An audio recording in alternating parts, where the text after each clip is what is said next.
which is a song of trauma, of witnessing trauma and going through traumatic evil and making it through to the other side. And still carrying, the song is it's not all happy song. There's some pretty heavy stuff in the song, but it is a song of survival and of triumph. And in many ways, that was Abe, as we'll hear, suffered unimaginably, along with so many others, and somehow found the strength to keep singing and to keep laning. And Abe was a bridge. He was a link between, Skokie, North America, that world, and the old world. Abe's nusach, when he would lane, was this particular nusach you never heard anywhere else. It was an old world nusach, and hearing him lane, you could feel that world which was destroyed. You could feel it brought back to life through his melody, through his song. So his loss is a great one, and I still feel it. And I feel so lucky that at least Hody got to know Abe and remembers Abe. And that bracha, that the next generation had that connection, and also the sadness at knowing that Ellie didn't, and Ellie might not get to know a survivor. So that's again why it's so important that we tell these stories and listen. And I want to thank Rabbi Nichel for making this happen tonight. Thank you, Rav Ari. Okay, I will share my screen so we can see that and hear the testimony and bring Abe into the room with us.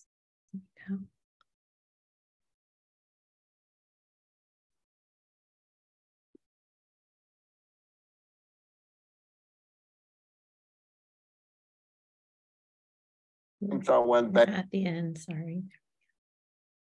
And just maybe while it's loading, just a note that this was recorded by the Names Not Numbers project. So students in our very own community met with Abe face to face. You'll see some of their faces in the room as well, and listened to his story. And by meeting him, as Hody did, as many children in the community did, we hope that they will feel his memories especially imprinted in their own. Was Abe Rosenblum. I was born in a small town, Negrovo, at May 15, 1922. And we were the part of Czechoslovakia. It was called Transcarpathia. It was a shtetl, they call it, that was close to the city of Munkac. 10% of the population was Jewish. Our house had a few rooms in there. We were 12 people there. We were 8 children, my mother and father, and my grandfather, my grandmother, in 2 rooms, 3 rooms maybe. And only 1 room was heated in the wintertime. We used to take a brick and warm it up and bring it in bed and put it on there, put your feet on it. My father's name was Shmuel Ben Dovid. If not to him, we couldn't survive. My father was a shoichet. He was hired to daven, and I was always with him. I always helped them daven. I sang with him all the zemiros. I use his nusach now. My mother was one of the sweetest person that God created. I loved her immensely. She got sick. They couldn't help her, and she died at age 47. We all observed the holidays completely, 100%. I wish all our people here would do the same. Shabbat was Shabbat.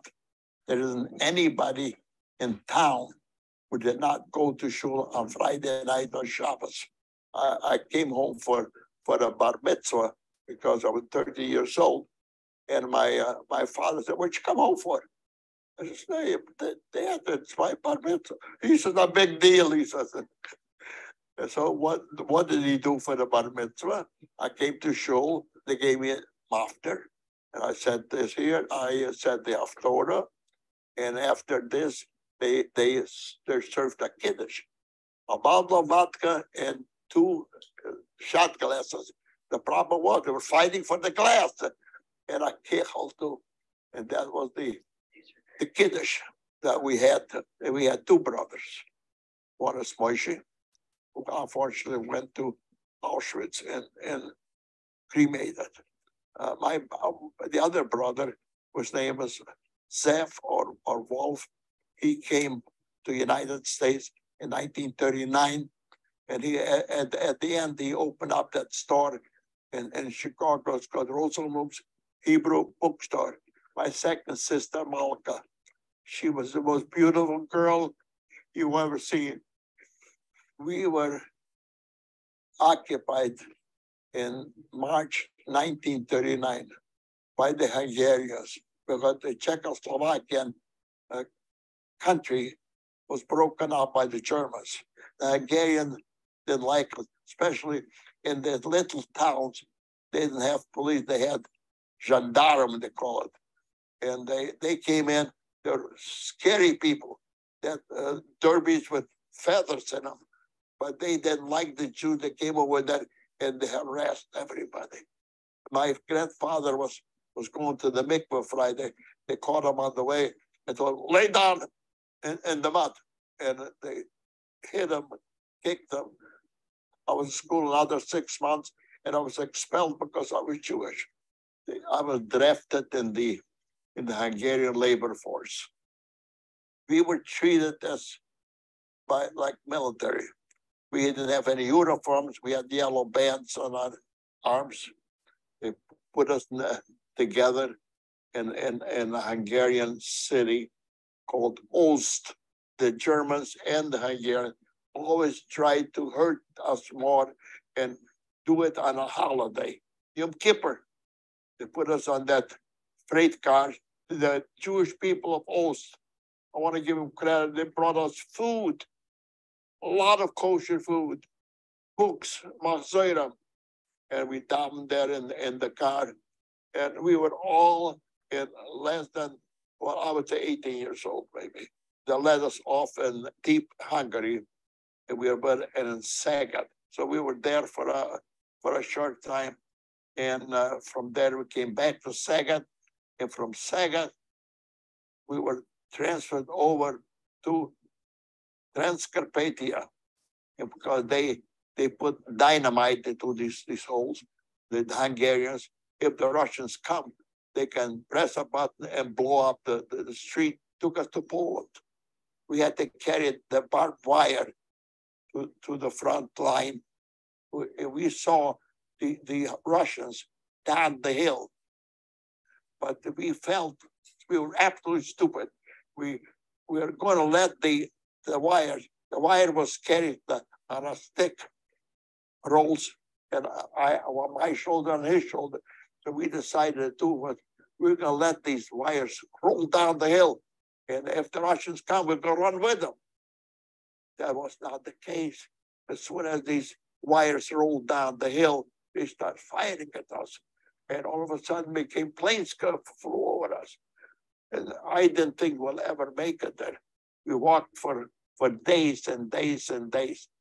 And the Hungarian government collapsed.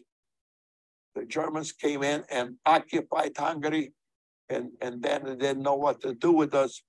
They put us into a ghetto in a town called Košice. We moved us to a small town, Hidegshég, that's a Hungarian border. And that was the worst part of my life, Hidegshég. Every day, the SS, the SSR, they put us into cattle cars. About 100 of us in a car could accommodate maybe half. And transport us without food, without sanitary conditions. And we stopped on the way once, let us out. And he said, and it was already winter. It was already snow on the ground. The guard said, go and eat grass. You're not humans anymore. You're animals. Go ahead and eat grass. So we ate the grass, yes. And we took the snow for water. We were in an apartment with 250, all young people under 20. 10% survived. I'm one of the 10% over there. I asked a friend of them, his name was Pinchas. We slept in a barn, a tobacco drying barn. and it was 20 below zero. You had to have somebody to sleep with you because you have a cover, and he had a cover, and I had a cover that keeps us warm. All the covers were full of lice. They ate you up alive. They killed the people, most of the people. We slept together. And he says, Abe, you know, well, my name was not Abe that time, Avram. Avram, you know, I have to ask you a favor. I'm dying. He says, he was already on his end. I would like to give you this prayer book and say one prayer for me from that book. And I said, how did you save this? They catch you with the prayer book, they kill you instantly. They could not have any religious item. And if you survive, if you make it, that's all I expect. I was already too weak to work. So I did not work. And most of the people really did not work. But the big problem was that roll call in the morning. We used to stand there for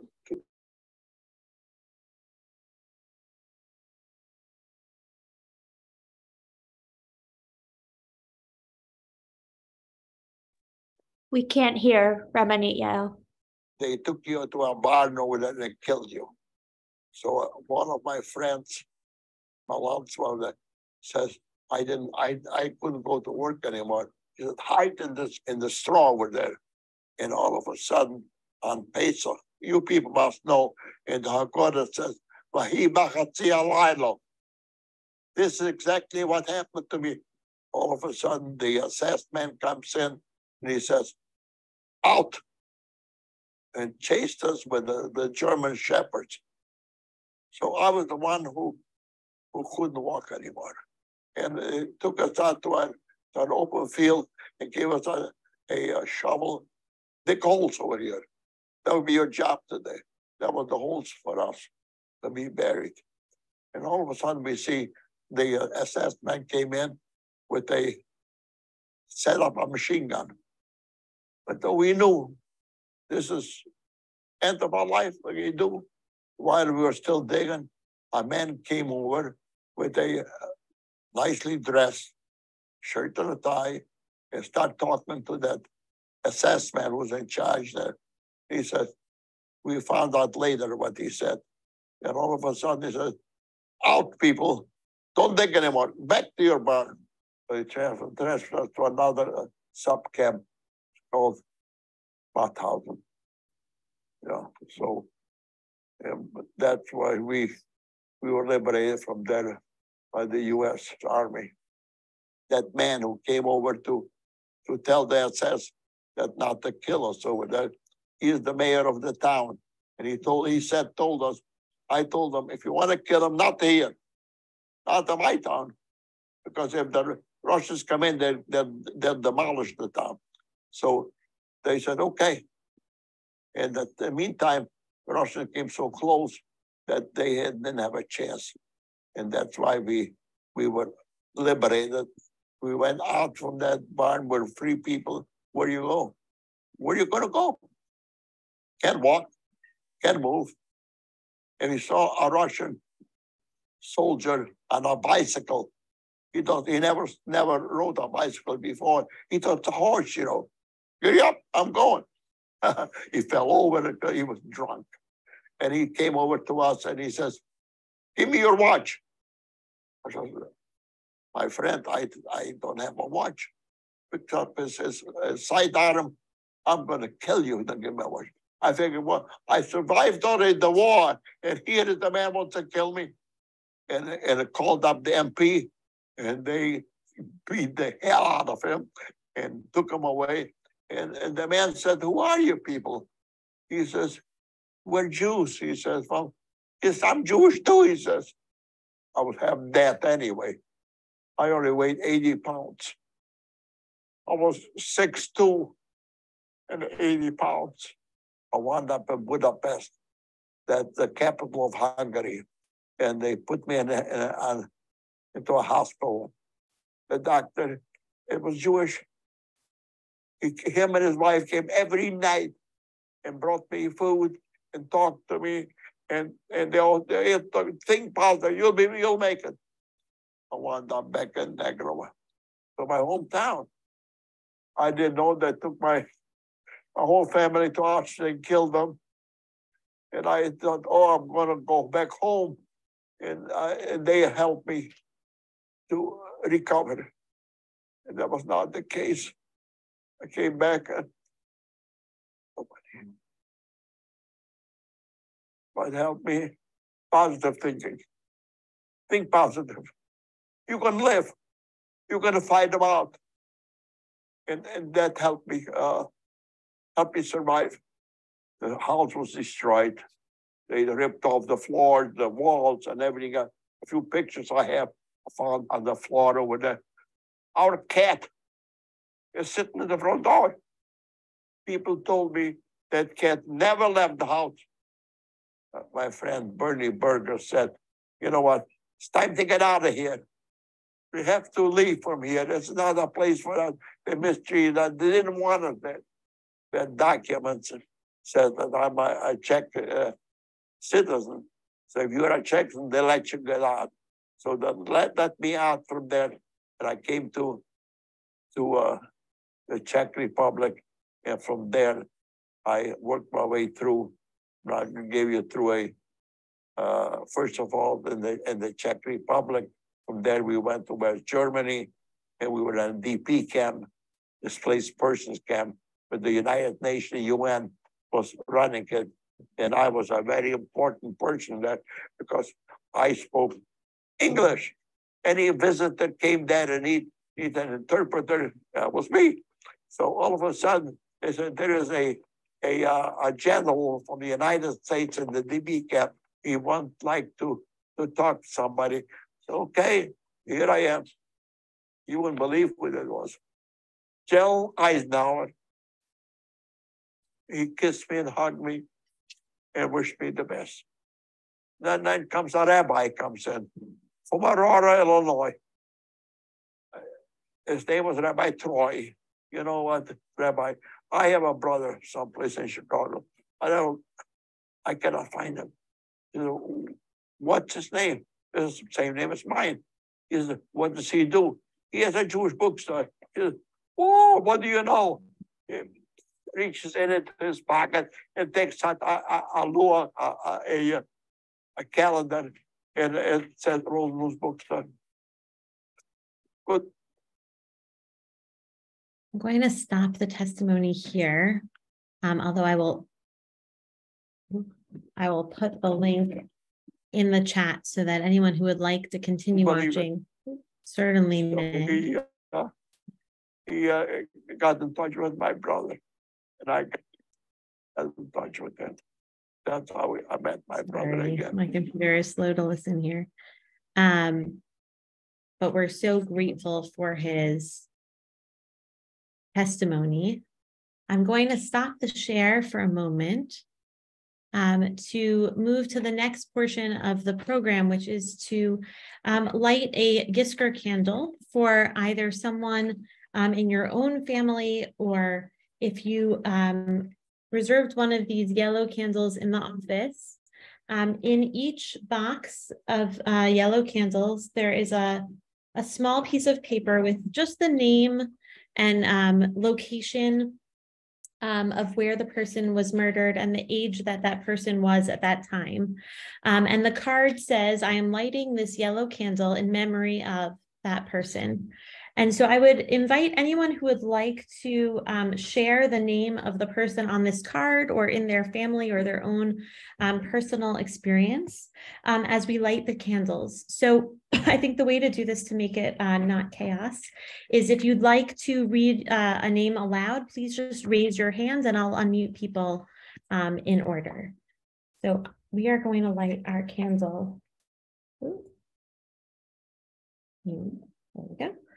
And we are lighting our yellow candle in memory of Baze Dilar of Zeshe, who was murdered in his hometown in 1942 at the age of 28.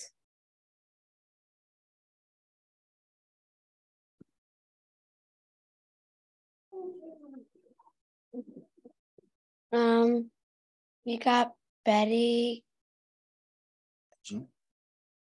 Neji of unknown, who was murdered at Sabur in 1943, age 4. Thank you, Cody.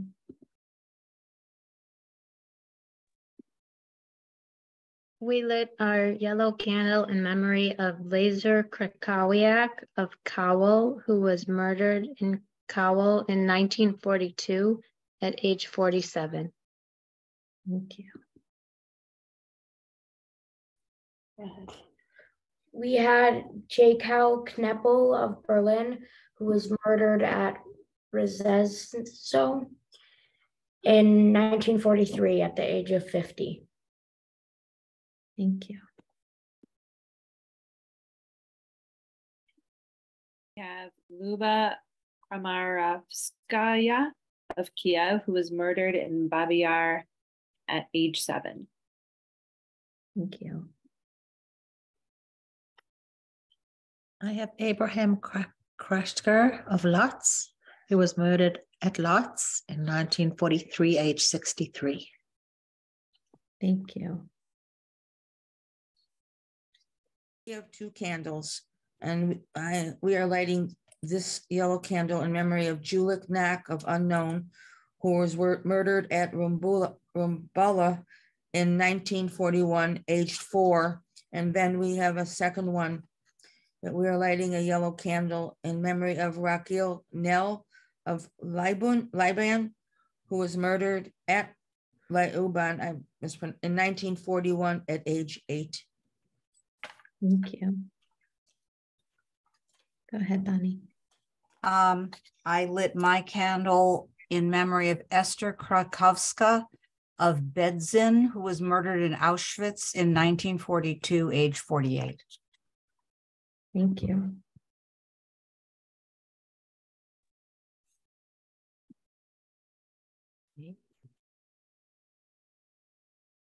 Go ahead, Rachel and Michael. We lit in memory of Haskell Krakowski of Poland. He was murdered at Bedkow in 1941. He was 25. Thank you. Go ahead, Miffy. Oh, you're not unmuted yet.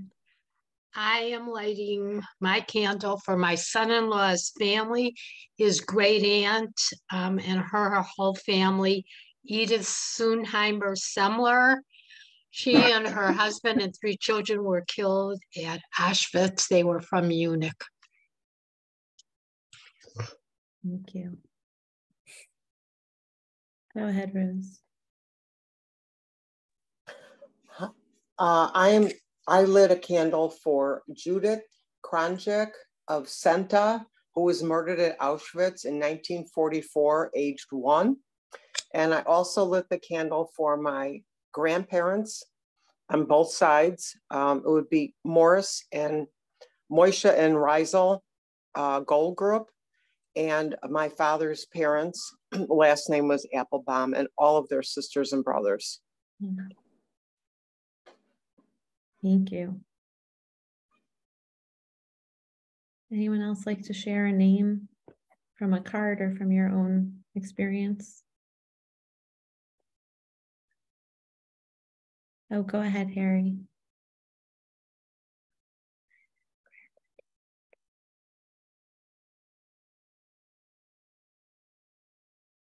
Oh, we can't hear you yet, Harry.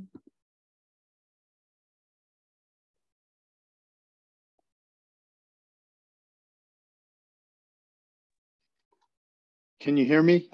Yes, yes, now we can. I lost the card here. That's okay. I'm lighting a candle for Avram Krasik of the USSR, who was murdered at Klimovichy Mogilov, Belarusia in 1941, age 49. Thank you.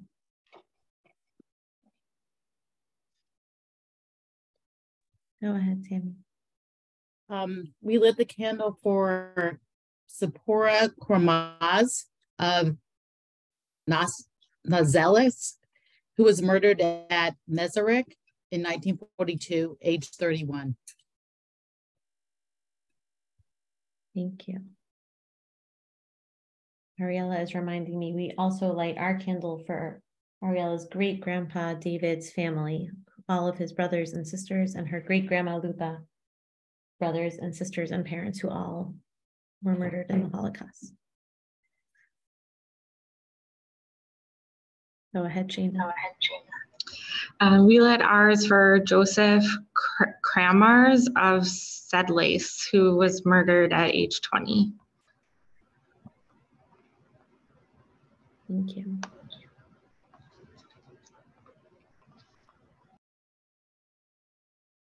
There are so many names that we know that if we were to read them all, we could be here all night, reading all the way through tomorrow. But I think it was very powerful to read aloud some of these names, some people who have been relegated to history if they had no living relatives or have no relatives alive today. And so it is a great act of strength and light to bring their names into our community and into our memory and to bring them with us, to bring that light and shine that light further. We will now turn to the moment of silence that is observed tomorrow during the day in Israel. I'll play the YouTube clip of that. If you are able and would like to rise, it's customary in Israel to do so. And we'll conclude with a Tel Male for the victims of the Holocaust.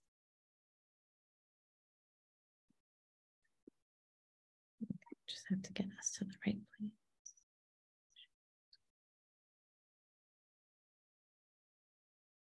I apologize for that.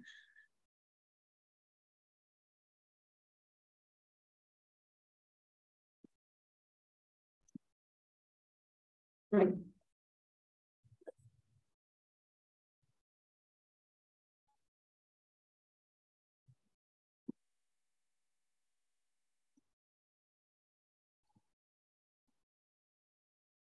Not hearing the sound.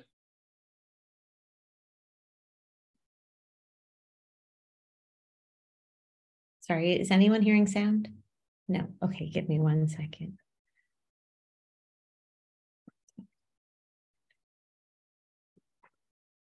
Better?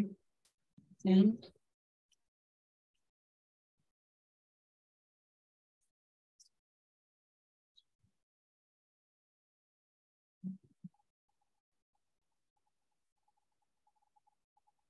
Any sound?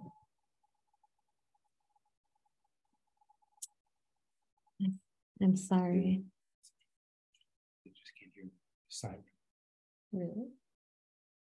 My husband is telling me that it's perhaps the sound.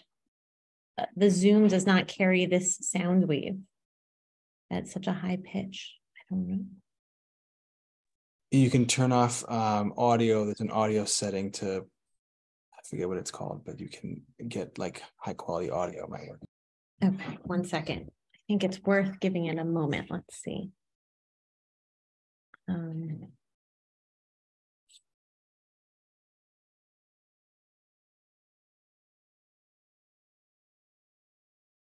Audio setting. Try original sound for musicians. Thank you. Okay, let's give this a try and see. Can you hear it? Yeah. Still nothing? People can't hear? Okay, I'm sorry. I'm sorry that we can't hear the siren. I'm going to give it one more try and then.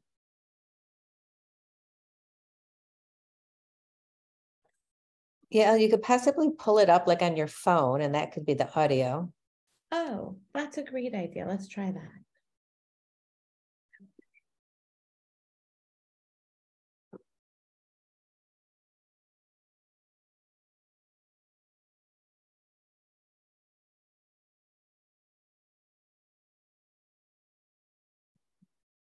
See if this will work. It's the same video.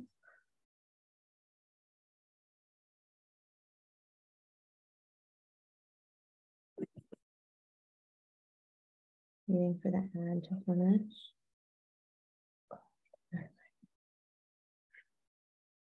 You hear it now?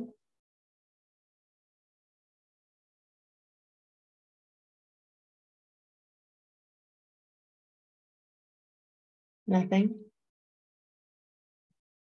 Yeah. Okay.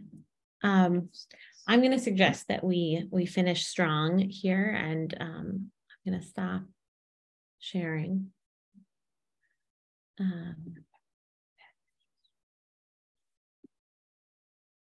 I will share the link and we'll finish with the Kalmale, and then if people would like to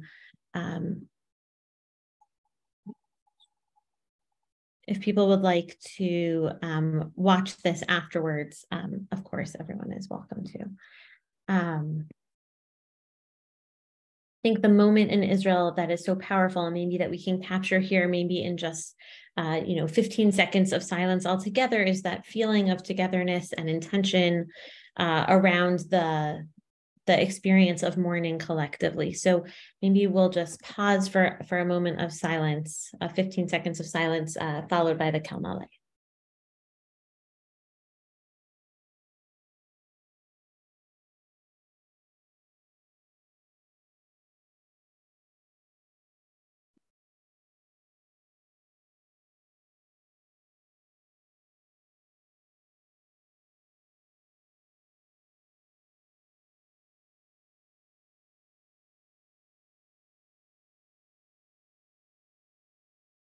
El Malei Rachamim, Dayan Alamot Va'avi Yitomim, Al Na Techshev V'Titapach L'Dam Yisrael Shenifshach Kamayim.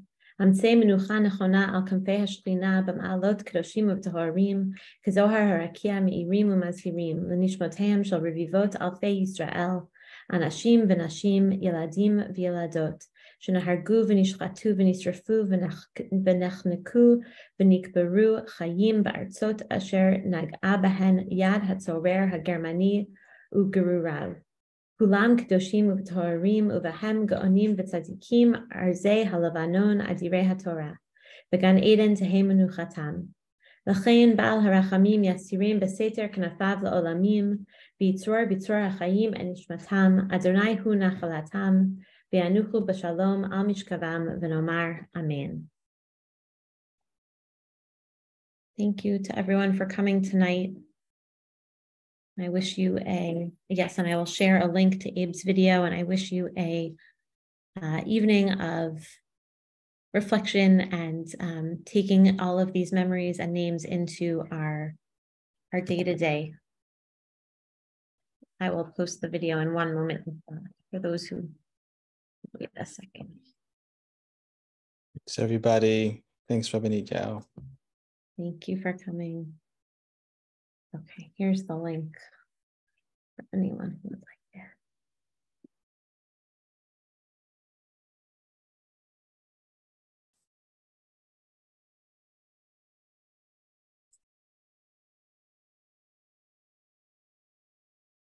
Thank you.